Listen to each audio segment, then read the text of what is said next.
Hello, I'm Graham Elwood, and welcome to another episode of The Political Vigilante. Today, I want to go over an article that was in the money section of the USA Today on Tuesday, January 24th. It was written by Mark Felon. The title of the article is Why the Auto Industry Can't Really Bring All the Jobs Back. So, Trump has, been threatening car companies since he got elected of keeping jobs in America. I've talked about it. I'm sure keeping jobs in America, I think overall that's a good thing. The auto industry was something that actually Obama did save.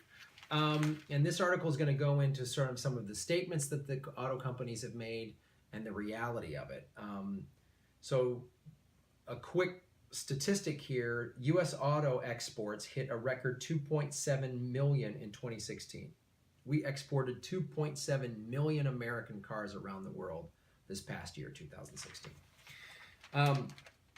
So Trump did not mention automakers specifically in his inaugural address Friday, taking a break after taking them to task repeatedly in tweets about the need to bring jobs back to the United States, but they have already learned how to succeed in the new political environment. Facing the president's willingness to criticize individual companies, which when he does, their stocks go down, smart automakers will package their investment plans in ways aimed at delighting the White House. Here's where the industry stands on key issues involving the new administration. So here's a statement. Ford canceled the $2.6 billion plant in Mexico to make the focus and brought the work back to America because Trump threatened him.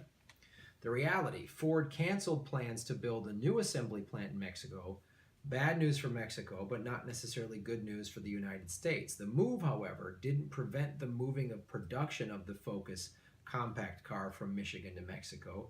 Ford just won't go to a new plant there. Instead, Focus will be built at a plant that Ford opened in 1986 during the Reagan administration, 7 years before NAFTA.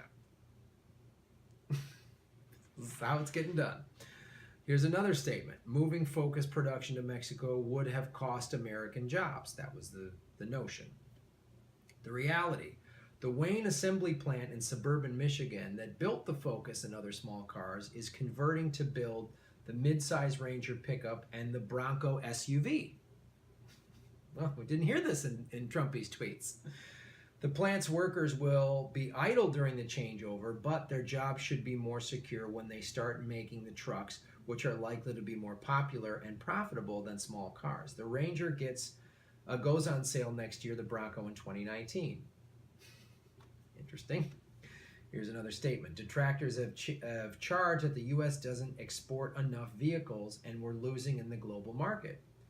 As I just said, U.S. auto exports hit a record 2.7 million in 2016. Says John McElroy of TV's Autoline, America ships vehicles to 150 countries around the world.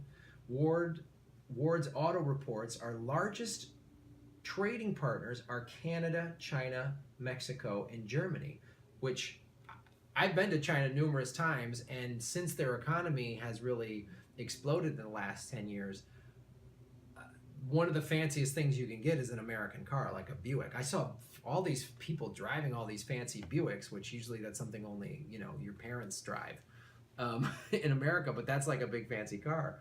So 969,000 cars went to Canada, China 266,000, Mexico 225,000, and Germany 176,000. American-based companies build millions more vehicles around the world, the great majority of which they sell in the markets where they build them. So that's one thing we do as well. In addition to exporting cars that are built here in America, all of these companies have plants to make the whole process cheaper. And they also, there's certain cars, if you travel a lot, you'll see like the Ford and then some Ford brand you've never heard of that is literally just made in and sold in that country or that part of the world. Statement, GM should build the Chevrolet Cruze hatchback in the U.S., not Mexico. There probably wouldn't be a Cruze hatchback if GM had to build it in the United States. The Cruze hatch is the poster child for why interconnected global manufacturing footprints make automakers stronger. Chevy sold about 184,000 Cruze sedans in America last year, all built in Lordstown, Ohio.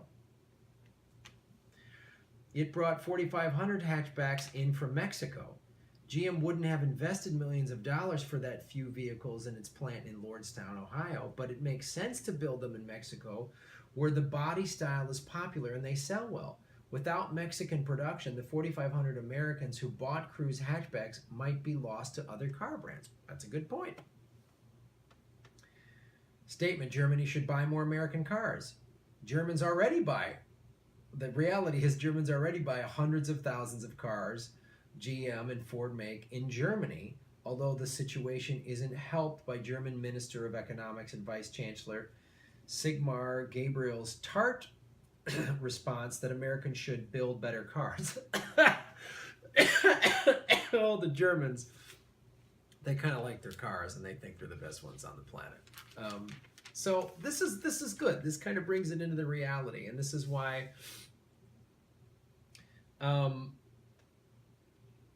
you know, is NAFTA a good thing or is it a bad thing? Doesn't seem like it's been that great of a thing.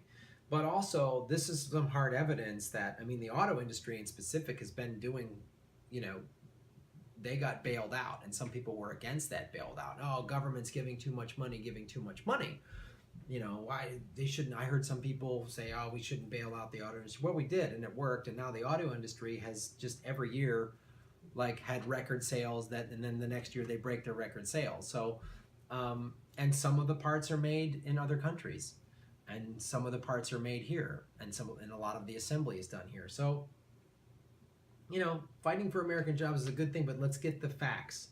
You know, it's like the carrier thing when Trump first got elected, and he kept those.